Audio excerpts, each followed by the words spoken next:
অন্তরটাকে বড় বানা, মানুষের বুকে লাগানোর গুণটা অর্জন কর। লাথি মারার গুণ তো মদিনার গুণ না, গালি দেওয়ার গুণ তো মদিনার নবীর গুণ না, গালি না দেওয়া মদিনার গুণ। লাথি না দিয়া বুকে লাগাবি মদিনার আদর্শ। এই জমিনে জান্নাতের টিকিট পেয়েছেন 10 জন সাহাবা।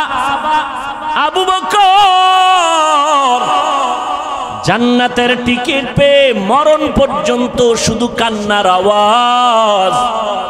আমি আল্লাহর আদালতে কেমনে দাঁড়াবো, কেমনে হিসাব দিব।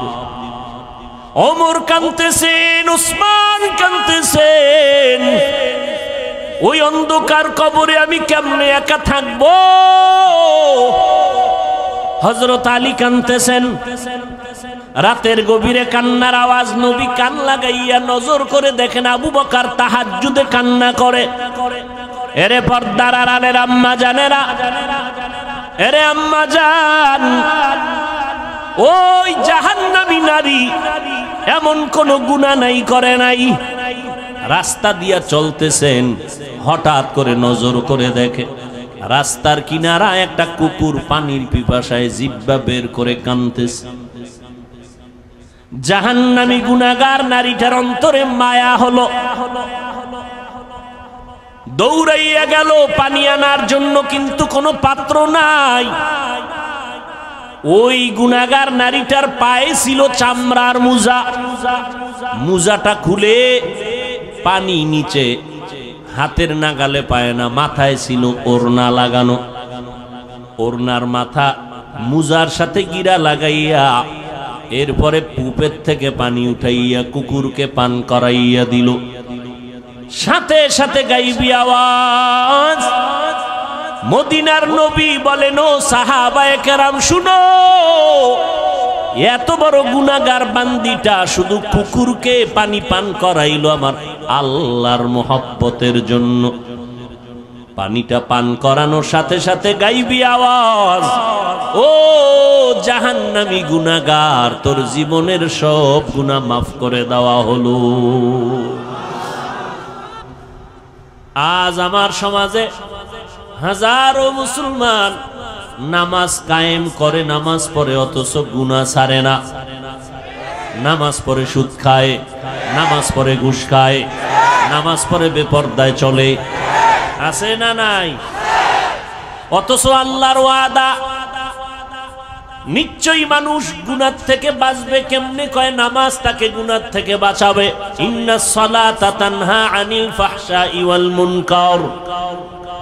কোনো সন্দেহ নাই, সমস্ত পাপের থেকে বাঁচাইয়া রাখার একমাত্র মাধ্যম হলো নামাজ। প্রশ্ন বড় জটিল।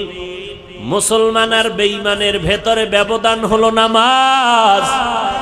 মদিনার নবী বলেন, বাইনাল আবদি ওয়া বাইনাল কুফরি তারকুস সালাহ। মুমিন আর বেঈমানের মধ্যে ব্যবধান হলো নামাজ। বেঈমানেরা নামাজ পড়ে না, মুমিনেরা নামাজ ছাড়ে না। প্রশ্ন বড় জটিল। মুসলমান কেন নামাজ পড়ে না? নামাজিরা কেন গুনাহ ছাড়ে না? মুসলমান কেন নামাজ পড়ে না? নামাজি বান্দা কেন গুনাহ ছাড়ে না? নামাজ পড়বে, গুনাহ থেকে বাঁচবে, কিন্তু নামাজ পড়িয়া মিথ্যা কথা বলবে কেন? নব মুসলিম রহমাতুল্লিল আলামিনের হাতে একজন নব মুসলিম নতুন মুসলমান হলো। নবীজি বললেন, ঈমান আনার পর প্রথম দায়িত্ব আপনার নামাজ আদায় করবেন। নব মুসলিম নামাজ আদায় করা শুরু করলো। কিছুদিন পর নবীর কাছে অভিযোগ দিলেন ভিন্ন কয়েকজন সাহাবা, পয়গম্বর, অমুক নব মুসলিম নামাজ পড়িয়া বাইরে গিয়া গুনাহ করে। নবীজির আদত, কোন অভিযোগ শুনলেই কোনো আওয়াজ দিতেন না। একবার বলার পরে, দুইবার বলার পরে, তিনবার বলার পরে নবী তার জবাব দিতেন। একবার অভিযোগ দিলেন, কোনো আওয়াজ নাই।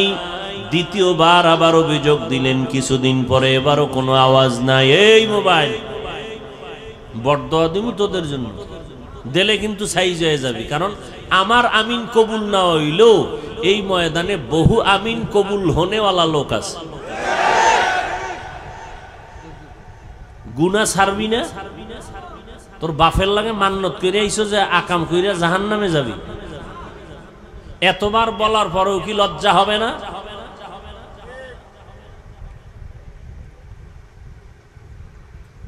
ভাইরা আমার, ছোট ছোট বাচ্চার হাতে মোবাইল, এর মা এর বাবা বলে দায়িত্বশীল মা বাপ, সন্তানকে ধ্বংস করার জন্য আর কি দরকার? আল্লাহ সবাইকে হেদায়াত দান করুন।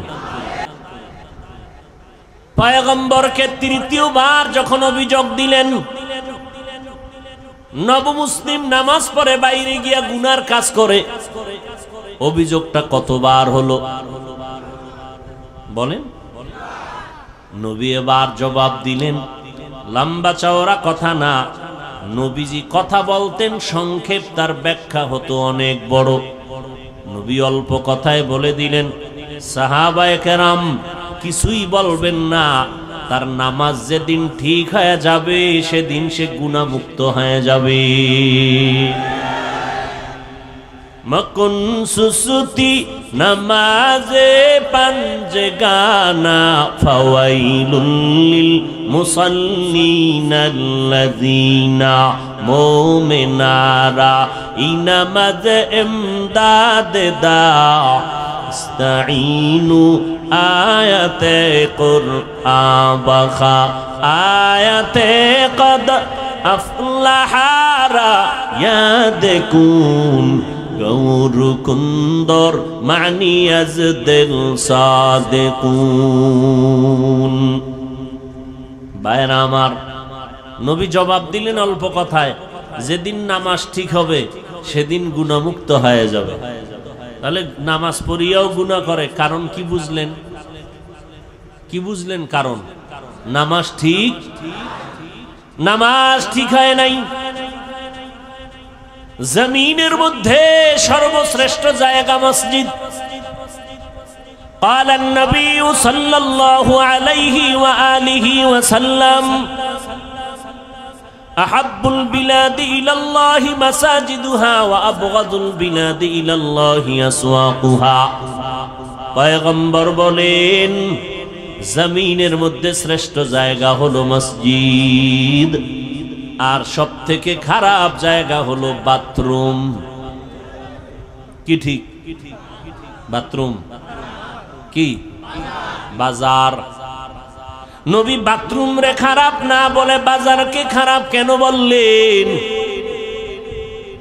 এর একমাত্র কারণ, মানুষ বাজারে গিয়া যেই পরিমাণ গুনাহ করে ফেলে ওই পরিমাণ গুনাহ বাথরুমে হয় না।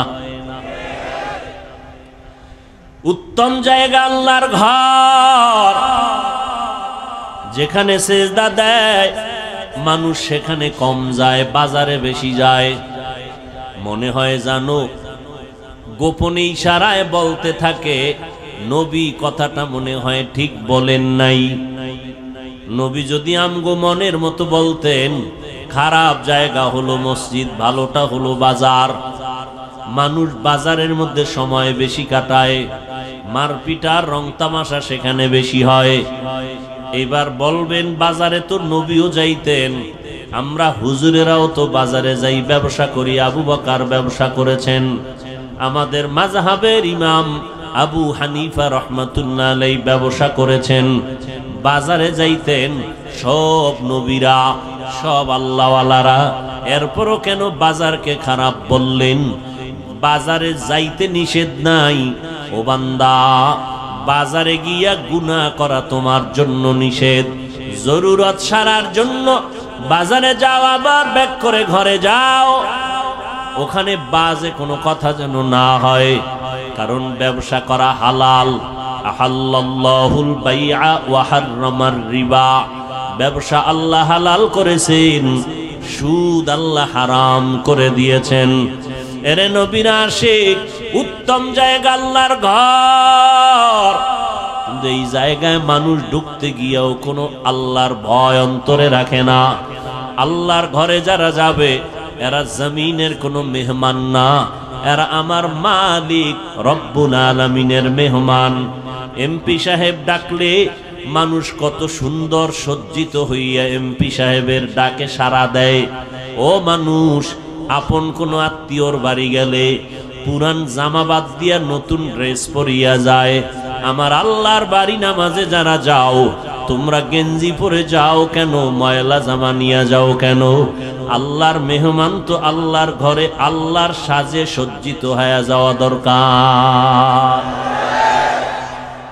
সেখানে গেঞ্জি পরে যায়, টুপি নাই, জুতা নাই, আবার গেঞ্জির ভিতরে কত বাঘ ভাল্লুক বানরের ছবি, আবার কত ইংরেজি লেখা আছে না নাই? এই হলো নামাজের হালাত। হ্যাঁ, সবার শেষে যায় আবার সবার আগে বের হয়। 5 বেলার নামাজ তো নাই, ওই জুমার দিন যায় তাও সুন্নতের খবর নাই। সালামের পরে 2 রাকাত ইমাম সালাম দিল, বের হয়ে চলে গেল। জুমার সময় এত মানুষ, এরা ফজরেও নাই আবার আসরেও নাই। এই নামাজ দিয়া মানুষ গুনাহ থেকে ফিরবে না। আল্লাহর নবী বলেন কিয়ামতের দিন এই নামাজি তাকে জাহান্নামে নিয়ে যাবে। আল্লাহ তাআলা বলেন আমি মানুষকে একটা কাজের জন্য বানাইছি, ইবাদত। ইবাদত হবে নবীর তরিকায়। সীমানা কত দূর? বলে তোমার জিন্দেগি যেখানে যেখানে যাবে সেখানে ইবাদত। ইবাদতটা নবীর তরিকায় হবে। শুধু জিকির করা ইবাদত না। ও বান্দা, তুমি খানা খাইবা ইবাদত, তুমি খানা খাইবা না তাও ইবাদত। খানা সামনে রেডি, পেটের ভেতরে ক্ষুধা, ইফতারির টাইম বাকি আধা ঘন্টা, ক্ষুধাও আছে, খানাও সামনে আছে হালাল। রোজাদার খাইবেনি কেন? এই সময় খানা খাওয়াটা তোমার জন্য আল্লাহর বিধানে নাই, না খাওয়াটা ইবাদত।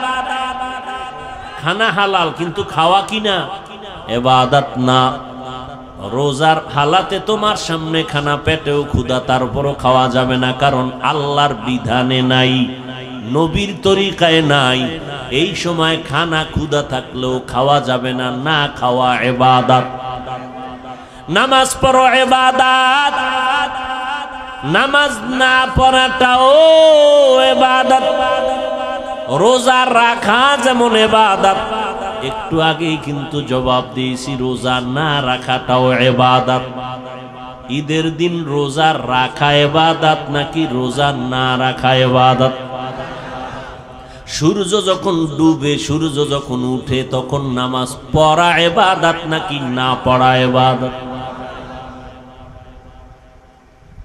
ভাইরা আমার, নামাজ পড়া যেমন ইবাদত, না পড়াটাও ইবাদত। সব হতে হবে আল্লাহর জন্য, মদিনাওয়ালা নবীর তরিকায়। কিন্তু বড় দুঃখ, আল্লাহকেও চিনি না, মদিনাওয়ালা নবীর আদর্শ তরিকাও চিনি না। এখন আমরা কেমনে ইবাদত করব, সিস্টেম কেমনে জানবো? মদিনার নবী এক ঠিকানা দিয়া গেছেন, ওই ঠিকানায় গেলে ইবাদত শিখবা, তরিকাও পাইবা। ওই ঠিকানার নাম হলো উলামায়ে আহলে হকের সোহবত। ইলমে রা'জাজু করদান বেহিসাব, খলকে রাদাদান জওয়াবে বাসওয়াব, হক না দারাত দোস্তে খলকা জারে রাহ, নিস্তে ই খসলত একে দিনদারে রাহ। আল্লাহর জন্য ইবাদত করো, অল্প হলেও নাজাতের জন্য যথেষ্ট। আল্লাহ বেশি আমলের জন্য তোমাকে টাইট করেন নাই, তাকিদ দেন নাই, বরং আল্লাহ কোরআনের এক জায়গায় বলেন আল্লাযী খালাকাল মাউতা ওয়াল হায়াতা লিয়াবলুয়াকুম আইয়ুকুম আহসানু আমালা।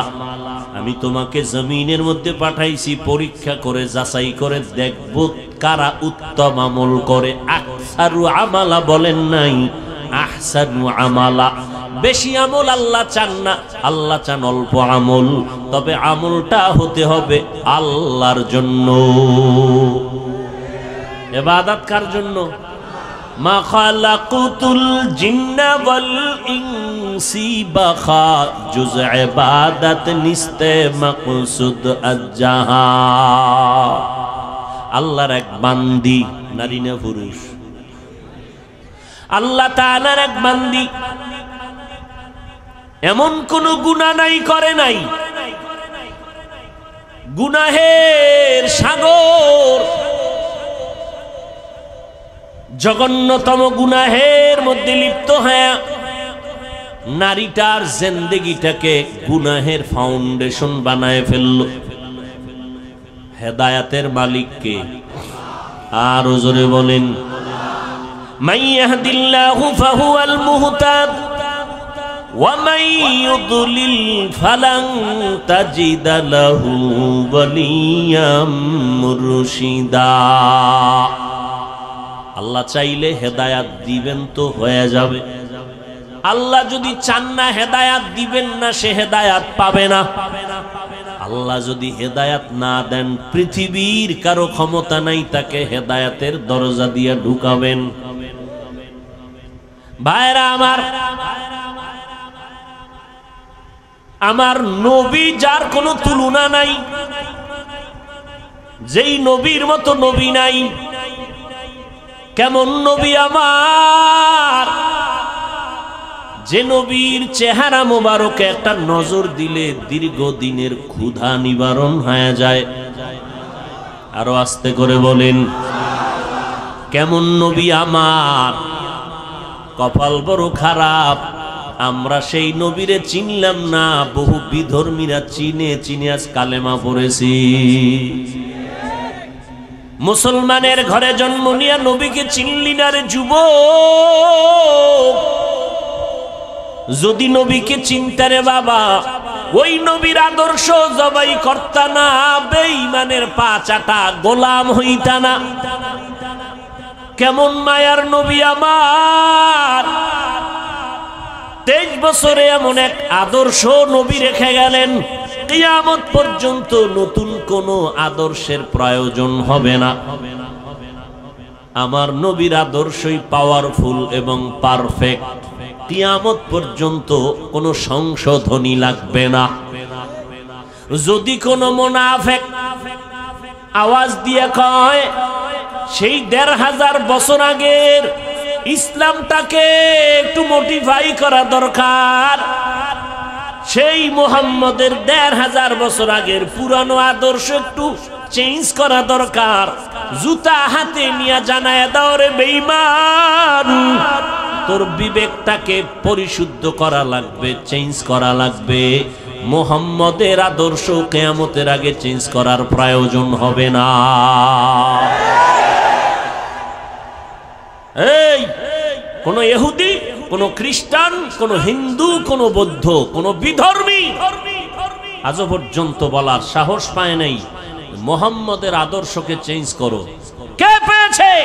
ইসলামের ব্যানারওয়ালা একদল মুনাফিকরা বলে 1500 বছর আগের সেই ইসলামকে মডিফাই করা দরকার।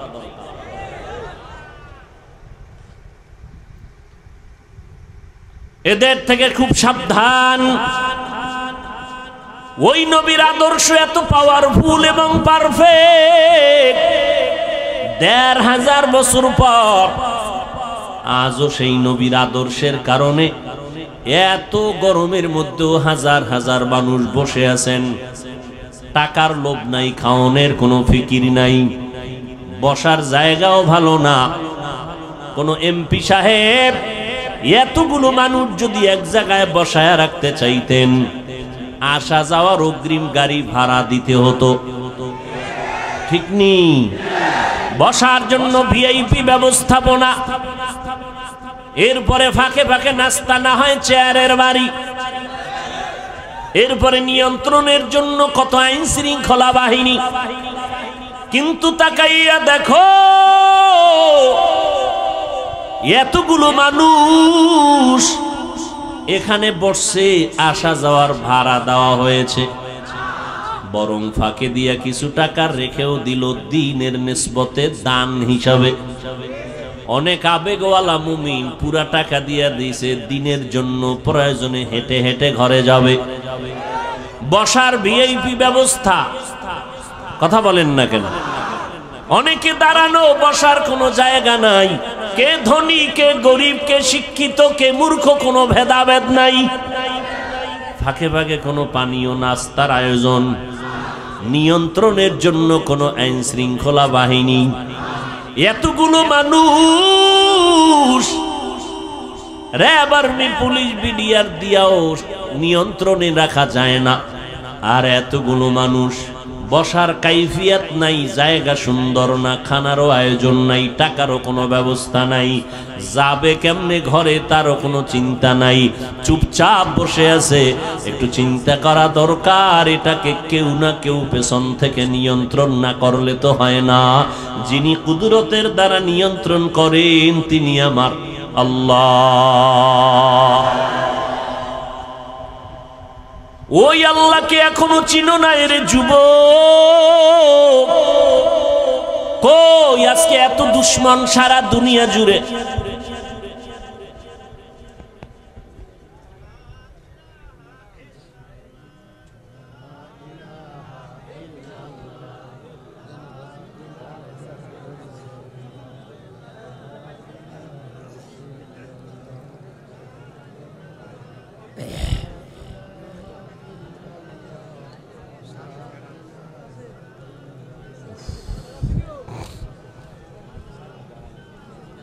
অন্ধকারে পালায় রওনা দিয়েছেন, হাসেন আবার। আমার তো লজ্জা লাগে যে আপনার অন্তরে ভয় আসলো না, অন্ধকারে পালায় যাবেন, এটা কোন অভ্যাস?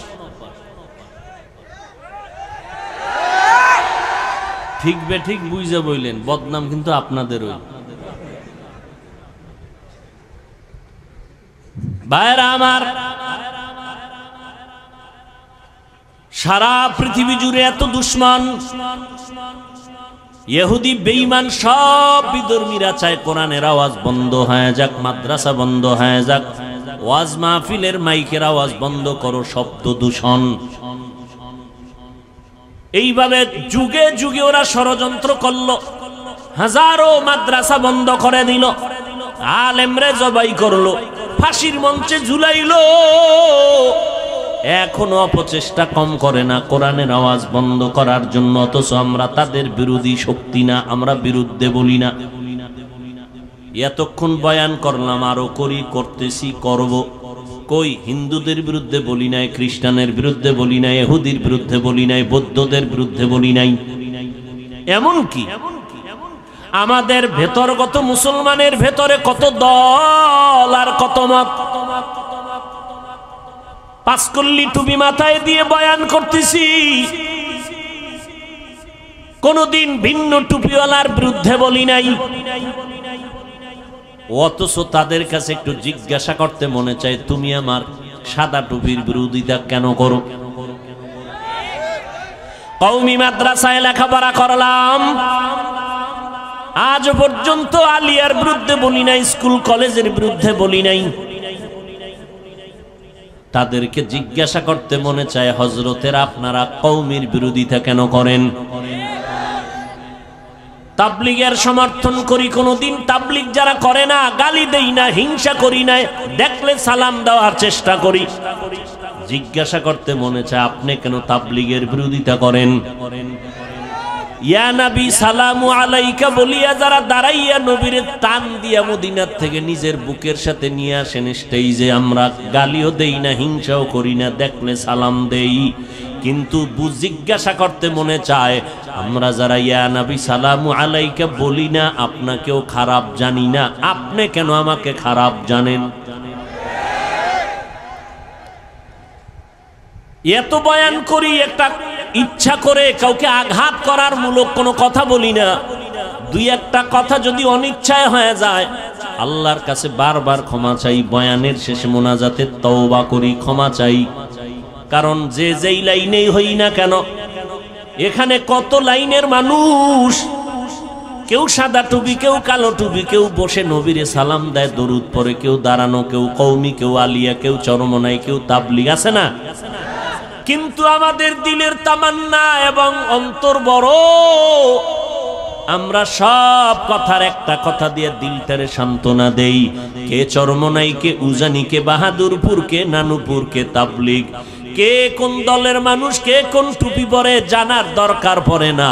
আমগো জানার একটাই পর দরকার হলো, আমরা যে যেই লাইনে থাকি আমরা সবাই আল্লাহর গোলাম, মদিনাওয়ালা নবীর উম্মত, মুসলমান। কি অন্তরে জায়গা দিতে মন চায় না? না, কি পরিমাণ অন্তর লইয়া ঘুরেন যে আমগো মতো বান্দারে দেখলেই চান্দি গরম। কি অন্তর এত ছোট কেন? পুঁটি মাছ খান না? বড় মাছ খাবেন, মাছের মাথা খাবেন, দিল বড় হবে। আমি পাঁচকল্লি মাথায় দিয়ে আপনাকে তো গালি দিই না, আপনার গালি কেন? ও গালি দেওয়া সুন্নত না? কি আপনার পীর সাহেবের সুন্নত না মদিনার সুন্নত? এরে যুবক, অন্তরটাকে বড় বানা, মানুষের বুকে লাগানোর গুণটা অর্জন কর। লাথি মারার গুণ তো মদিনার গুণ না, গালি দেওয়ার গুণ তো মদিনার নবীর গুণ না, গালি না দেওয়া মদিনার গুণ। লাথি না দিয়া বুকে লাগাবি মদিনার আদর্শ। যদি বান্দার দিলটা নরম থাকে, আলহামদুলিল্লাহ, গরম থাকলে বেশি বেশি রোজা রাখো, মদিনার নবীর উপরে দরুদ পড়ো, দিল ঠান্ডা হয়ে যাবে। দরুদ পড়লে কি জেলাভি লাগবে? এটা কোন কথা? হাঁটতে, চলতে, উঠতে, বসতে সব সময় নবীর দরুদ পড়ো। দরুদ কম হবে না বেশি? দরুদ পড়লে কি দাঁড়াইতে হইব? তাহলে ঘুমাবাও দাঁড়াইয়া। কেউ যদি বিছানায় শুয়া শুয়া দরুদ পড়ে সওয়াব হবে না গুনাহ? যত পারো দরুদ পড়ো। এরপরেও মা বাবা সন্তানের মাঝে ঘরের ভিতরে তর্ক হয়নি। এই যুবকেরা সোজা হ, দিল সোজা কর, তোর মাথা সোজা করতে কই নেই। ঘরের ভিতরে সন্তান মা বাবার ভিতরে, ঘরের ভিতরে বসে তর্ক হয়নি। তর্ক হইলে কি সন্তানেরা ফেসবুকে লেখে বাবার বিরুদ্ধে, মায়ের বিরুদ্ধে, মাইক লাগায়। তা চারদিকে দুশ্মন আর দুশ্মন, ক্যামেরা ফিট করা সাংবাদিক, গোপন হলুদ সাংবাদিক, দোষ পাইলে তিলেরে তাল বানাবে। আমরা বিতর্গত যদি টুকটাক দ্বন্দ্ব হয়, এটা ফেসবুকে লেখো কেন? ও তোমার লজ্জা নাই, এই কারণে।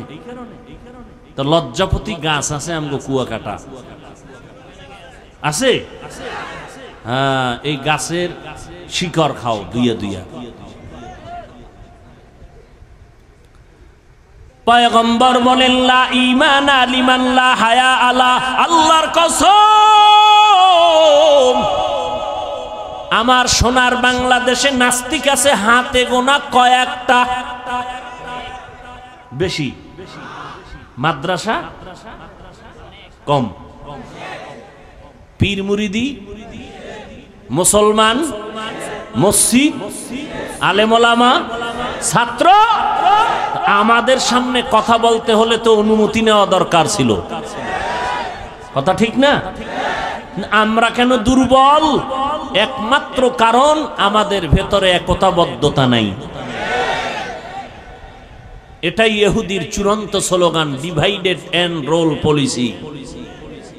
একটা জাতিকে ধ্বংস করে দেওয়ার জন্য দলে দলে বিভক্ত করে দাও।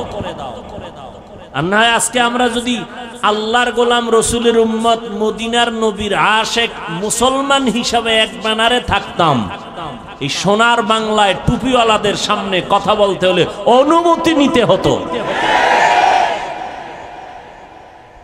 কিন্তু টুপিওয়ালার বিরোধিতা হিন্দু করবে কখন? তুমিই তো করতেছো। ইমামের পিছনে নামাজ পড়া বাইরে গিয়া ইমামের বিরোধিতা করে, এরকম মুসলমান আশেক নাই? কিতনা বড় নিমক হারাম। আবার বাবায় মরলে কয় হুজুর আইয়েন একটু দোয়া ভরেন, আছে না নাই? আল্লাহ হেদায়াত দান করেন। ও যুবক, তুমিও মুসলমান, আমিও মুসলমান। তোমার আল্লাহ আমার আল্লাহ আলাদা না, এক। তোমার নবী আমার নবী এক, তোমার কোরআন আমার কোরআন এক, তোমার কাবা আমার কাবা এক, তোমার ধর্ম আমার ধর্ম এক। তুমি আমি দুনিয়াতে আসছি এক। নাকি লঙ্গি ভরে আসছো? বিদায় বেলাও সিস্টেম হবে এক। কাফন হবে কয়টা? কথা কয় না। কালার হবে আলাদা।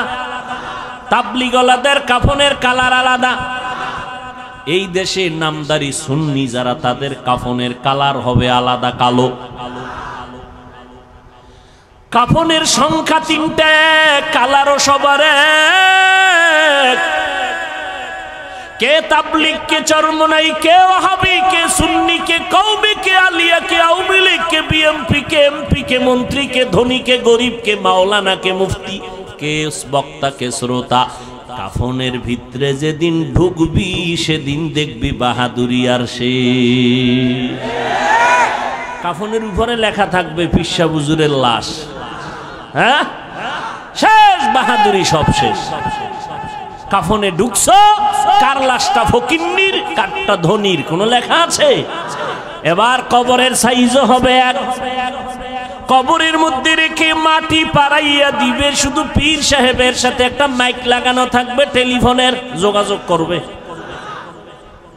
কবরের ভিতরে একটা ব্লুটুথ সিস্টেমের মেশিন থাকবে যোগাযোগের জন্য। হ্যাঁ, সব কবরের সাইজও সমান। মাটি দিয়া যখন সবাই বিদায় হবে, 2 জন ফেরেশতা সবার কবরে আসবে। পীর সাহেবের যেই প্রশ্ন করবে, মুরিদেরও সেই একই প্রশ্ন করবে। হিন্দু বৌদ্ধ খ্রিস্টান সবার বেলায় প্রশ্ন 3টা, সব একই প্রশ্ন, কমন প্রশ্ন। রবের পরিচয় দাও, ধর্মের পরিচয় দাও, রাহমাতুল লিল আলামিনের পরিচয় দাও।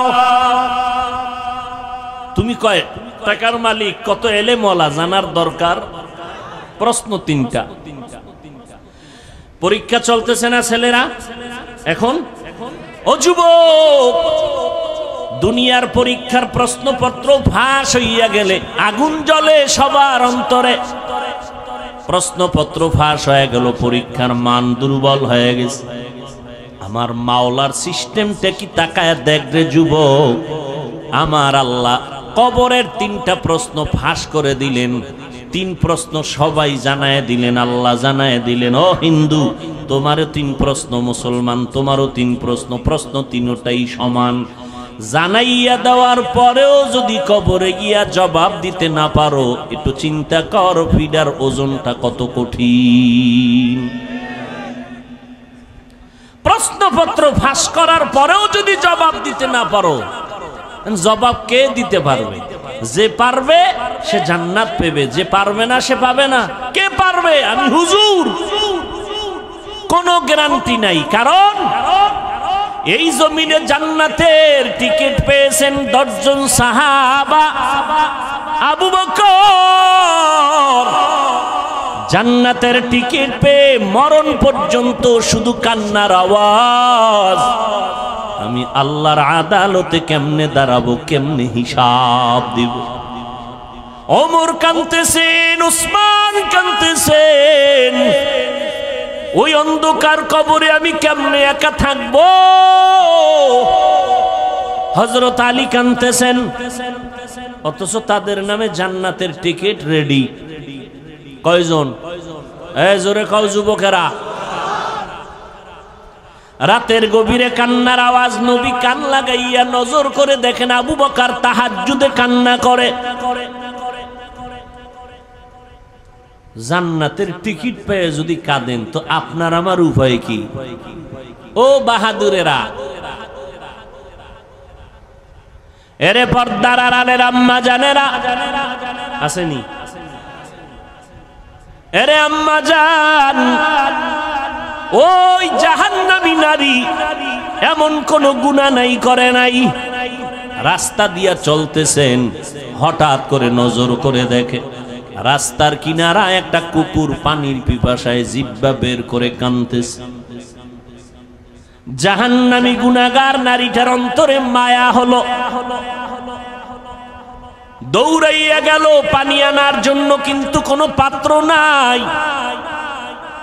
ওই গুনাহগার নারীটার পায়ে ছিল চামড়ার মোজা, মোজাটা খুলে পানি নিচে হাতের নাগালে পায় না, মাথায় ছিল ওড়না লাগানো, ওড়নার মাথা মোজার সাথে গিরা লাগাইয়া এরপরে পুপের থেকে পানি উঠাইয়া কুকুরকে পান করাইয়া দিল। সাথে সাথে গাইবি আওয়াজ, মদিনার নবী বলেন, ও সাহাবায়ে কেরাম শুনো, এত বড় গুনাহগার বান্দিটা শুধু কুকুরকে পানি পান করাইলো আমার আল্লাহর মোহব্বতের জন্য। পানিটা পান করানোর সাথে সাথে গাইবি আওয়াজ, ও জাহান্নামী গুনাহগার, তোর জীবনের সব গুনাহ মাফ করে দেওয়া হলো। এই জন্য কোন ছোট নেক আমলকে ছোট মনে করে ছেড়ে দিবেন না, কারণ একটা ছোট আমল যদি আল্লাহ কবুল করে দেয় এটাই আপনার জন্য বড় পাওয়া। আবার ছোট গুনাহকে গুনাহ মনে করে করবেন না, কারণ একটা ছোট গুনাহে যদি আল্লাহ ধইরা ফেলায় আপনার জীবন শেষ। আল্লাহর আর একজন বান্দি জীবনভর নেক আমল করেছে, আগের বান্দি জীবনভর গুনাহ করছে, আর এই বান্দি জীবনভর নেক আমল করেছে।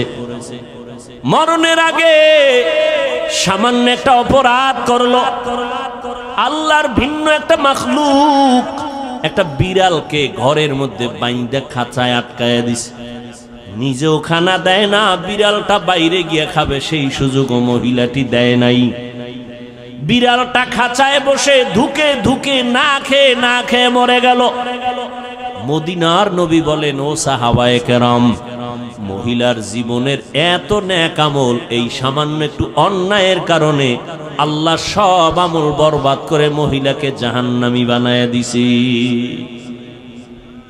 একটা বিড়ালকে কষ্ট দিলে যদি এই অবস্থা হয়, ও মানুষ, তুমি মানুষ হইয়া মানুষকে কিভাবে কষ্ট দাও? মানুষের ইজ্জত নিয়ে কেমনে তুমি সিনিমিনি করো? মানুষের ইজ্জতের উপরে কেমন হামলা করো? আমার আল্লাহ তো বিচারক আছে, তোমার এত পেরেশানি কেন? সাধারণ মানুষের ইজ্জত নষ্ট করো, সেখানেও কিছুটা চিন্তা করার সুযোগ আছে, কিন্তু আলেমের ইজ্জত নিয়ে যদি টানাটানি করো তোমার উপায় কি হবে রে বাবা? আল্লাহ তাআলা সব কথার একটা শেষ মোহাব্বতের ডাক দিয়া বলে, বান্দা এত কথা শুই না, ভয় পাইস না, আয় তওবার দরজা দিয়া ঢোক। 70 বছর পর্যন্ত যদি গুনাহ করো, তওবার মতো যদি একটু তওবা করে চোখের পানি ছেড়ে দাও, আমি তোর 70 বছরের গুনাহ একটা সেকেন্ডে মাফ করে তোরে পবিত্র বানায় দিব। ও যুবক, ও পর্দার রানের আম্মা জানেরা, কয়দিন আর বাহাদুরি করবেন? আপনারাও মা, নবীদের মাও যারা ছিলেন তারাও মা, সাহাবায়ে কেরামের মাও মা, আপনারাও মা। খাদিজা রাদিয়াল্লাহু আনহা নবীর স্ত্রীও মা, আপনারাও মা।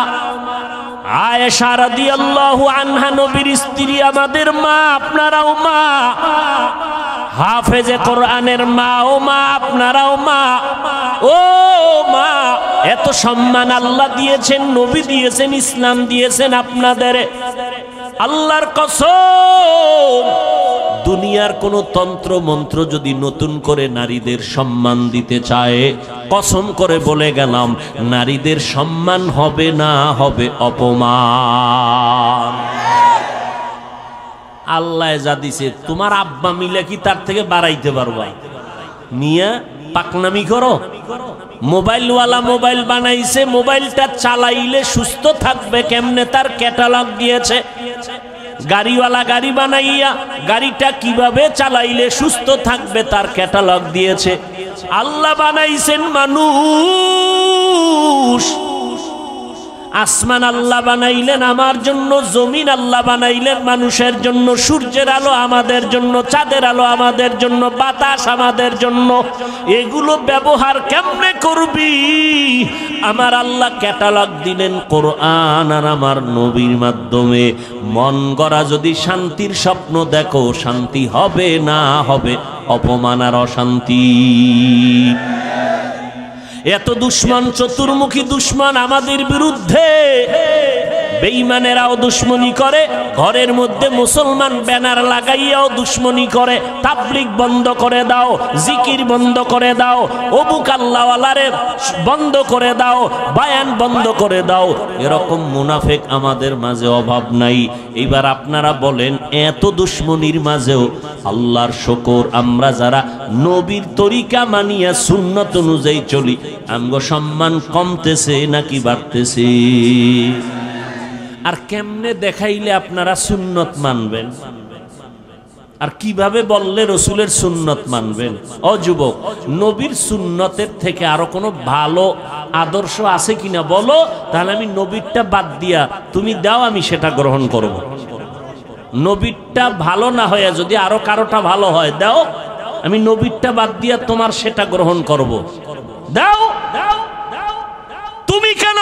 পৃথিবীর কেউ পারেনি, পারবে না। এক কথায় বলে দেই, পৃথিবীর কিয়ামত পর্যন্ত যত আদর্শ আসবে আসছে, সবগুলো নাপাক। একমাত্র মদিনার নবীর সুন্নত আর আদর্শই হলো পাক। অতএব তুমি নবীর সুন্নাত মানবা না তো হিন্দুরা মানবে। আমার নবীর তরিকা, কেমনে চুল কাটবা, কেমনে চুল রাখবা, নবীর সুন্নাত নাই। নবীরটা ভাল লাগে না? বেঈমানের পা চাটো, আবার দাবি করো আশেকে রসুল। লজ্জা করে না? লজ্জাপতি গাছের শিকড় খা। আঙ্গুলের নখগুলো কেমনে রাখবি রে যুবক? আল্লাহরে সাক্ষী রেখে বল, নখ কাটার মধ্যে আমার নবীজির আদর্শ আছেনি? বেঈমানেরটা মানো কেন? মুহাম্মদেরটা ভাল লাগে না, আবার আশেকে রসুল দাবি করো। এই চাপাবাজির ভ্যালু কি? আমার নবীর সুন্নত, পানিটা কেমনে পান করবা সেখানেও নবীর সুন্নত, জুতা দুইটা কেমনে পায়ে পরবা সেখানেও নবীর সুন্নত, জামাটা কেমনে খুলবা পরবা সেখানেও নবীর সুন্নত। মানলে তুমি সুন্নি, মানবা না তুমি নবীর বড় দুশমন। তোমার পোশাকের মধ্যে নবীর সুন্নত কই? তোমার আঙ্গুলের নখ কাটার ভেতরে নবীর তরিকা কই? জীবনে ঘড়িয়াতে দেই না, ওয়াজের কারণে টাইম দেখা লাগে, এই জন্য মাঝে মাঝে দেই, তাও ডান হাতে দেই। বাদশা হারুন রশিদের যুগে ঘড়ির জন্ম, এর আগে ঘড়ি ছিল না এই সিস্টেমে। ডান হাতে দেই কেন? ছাত্র জীবনে ওস্তাদ বলেছেন সেই ছোটবেলা, এই ছেলে বাম হাতে ঘড়ি দিবি না যদি কখনো দাও, কারণ কোন মুরব্বী যদি তোর ওস্তাদ সমতুল্য কয় টাইম কত, বাম হাতটা সামনে নিবি না ডান হাতটা নিবি। গুনাটুনা কিছু নাই, কিন্তু আদবের একটা বিষয় আছে, কোনো গুনাটুনা নেই। ভাইরা আমার, আর তুমি শিক্ষকের সামনে বিড়ি টানো না, হাসো কেন? লজ্জা করে না? কানতে থাক বেটা, কানতে থাক। শিক্ষকের সামনে বিড়ি টানে, মোবাইলে কথা বলে, আরো কত অপরাধমূলক কাজ করে, কোনো সীমা নেই। এখনো এত বড় বক্তা হইয়াও চেষ্টা করি ওস্তাদ পাইলেই জুতা দুইটা হাতের মধ্যে নিয়ে টানি। মা বাবার জুতা এখনো ধুইয়া দেই। কি শিখেছো? আদব কি শিখেছো? রাস্তা দিয়ে হাঁটলে কোনো মুরব্বির পাশে যদি থাকি, সূর্যের ছায়া পড়লে চেষ্টা করি আমার ওই মুরব্বির ছায়ার উপরে যেন আমার পাও না পড়ে। এটা গুনাটুনা কিছু না, যত আদব দেখাবো তত আল্লাহ খুশি হবেন। আর মায়ের সামনে বাবার সামনে মোবাইল চালাও, টেলিভিশন দেখো, নাচ গান দেখো, লজ্জা করে না? ঘড়িটা হাতে দিয়া বাম হাতে দৌড়াও, বান্ধবী নিয়ে আড্ডা দিতেছো, মা বাবার সামনে লজ্জা করে না? কয় কিসের লজ্জা, আব্বা আম্মাও তো এই পথের যাত্রী। ও আম্মা জান, আপনার ছেলেটাকে ডাক্তার বানাবেন, কলিজা দিয়া দোয়া করে গেলাম, ইঞ্জিনিয়ার বানাবেন, প্রফেসর বানাবেন, এসপি বানাবেন, তবে দাবি হলো বেয়াদব বানাবেন না। আপনার সন্তানের ব্যবহারে যেন কোনো আলেম কষ্ট না পায়, আপনার সন্তানের আচরণে এলাকার কোনো মুরব্বী যেন কষ্ট না পায়, আপনার সন্তানের আচরণে যেন সবাই দোয়া করে। আরে এমন আদর্শ সন্তান যদি বানাইতে হয়, আব্বা আম্মাকে আগে আদর্শওয়ালা হওয়া দরকার। ও যুবক, পেছনের গুনাহ থেকে এখনো সুযোগ আছে, তওবা করো। নবীর তরিকার মালা গলায় লাগাও, দাড়িটা লম্বা করো, 5 বেলার নামাজ পড়ো, মা বাবার খেদমত করে দোয়া নাও, আলেম ওলামাদের দোয়া নিয়ে আমল শুরু করে দাও। তোমার মতো যুবক, আমি বলি না আমগো মতো হুজুর হও না, একবারও না। তুমি যেই লাইনেই আছো ওই লাইনে থাকিয়া নবীর তরিকা মতে চলো, নামাজ পড়ো। তোমার মতো যুবক সন্তান স্কুল কলেজে পড়ে, 5 বেলার নামাজি, মিথ্যা বলবা না, বলো আছে না নাই? তুমি পারো না কেন? আগামীকালকে ওই ছেলে মেয়েদের পাও ধোয়া পানি নিয়ে খালি পেটে 3 বার পান করবা, যে তোরা স্কুল কলেজে পড়ো, নামাজ পড়ো, আমি কেন পারি না, কপাল খারাপ, আব্বা আম্মার বরদোয়া লাগছে আমার কপালে। ও যুবক, তোমার মতো যুবক সন্তান তাকায়া দেখো, র্যাব আর্মি পুলিশ বিডিআরের চাকরি করে দাড়িওয়ালা নামাজি আছে না নাই? তুমি কেন পারবা না? মই নদীর মধ্যে মাছ ধরে, নামাজ ছাড়ে না, জমিনে কৃষি কাজ করে, নামাজ ছাড়ে না, তুমি কেন পারো না? এরে আম্মা জান, আপনার মতো কত মা এলাকায় দেখবেন এখনো 5 বেলার নামাজ পড়ে, তাহাজ্জুদও পড়ে, নাই? এরে আম্মা জান, কেন আপনি পারবেন না? ভালো সন্তান যদি চান, আপনাকে ভালো হতে হবে। ভালো ফল খাইতে চাইলে গাছকে ভালো করতে হবে, ভালো গাছ থেকেই ভালো ফল আসবে। এরে আম্মা জান, এখনো সময় আছে, তওবা করেন।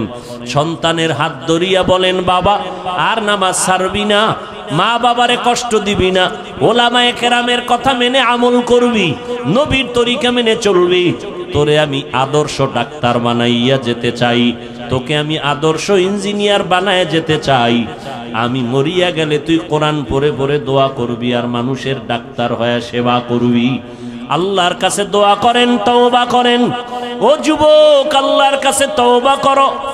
গুনাহের কথা স্মরণ করে আমার আল্লাহকে যদি বলতে পারো, আল্লাহ হায়াতের মালিক তুমি, ইজ্জতের মালিক তুমি, মৌতের মালিক তুমি, আজকে থেকে তওবার নিয়ত করে ফেললাম, নবীর সুন্নতের বাহিরে চলবো না, হারাম খাবো না, দাড়ি কাটবো না, মা বাবাকে কষ্ট দিব না, নবীর তরিকার বাহিরে চলবো না, ওলামায়ে কেরামের সুন্দর পরামর্শ নিয়ে আমল করব, 5 বেলার নামাজ ঠিক মতো আদায় করব, যত কষ্টই হোক না কেন আর নামাজ বন্ধ করব না। মোবাইলের গুনাহের থেকে নিজেকে বাঁচাইয়া রাখার চেষ্টা করব। তওবা করার মতো যদি খাঁটি অন্তরে নিয়ত থাকে, আমার আল্লাহ তওবার দরজা দিয়া ডাকতেছেন, বান্দা চোখের পানি ছেড়ে তওবা করো, আমি জীবনের সব গুনাহ মাফ করে দিব।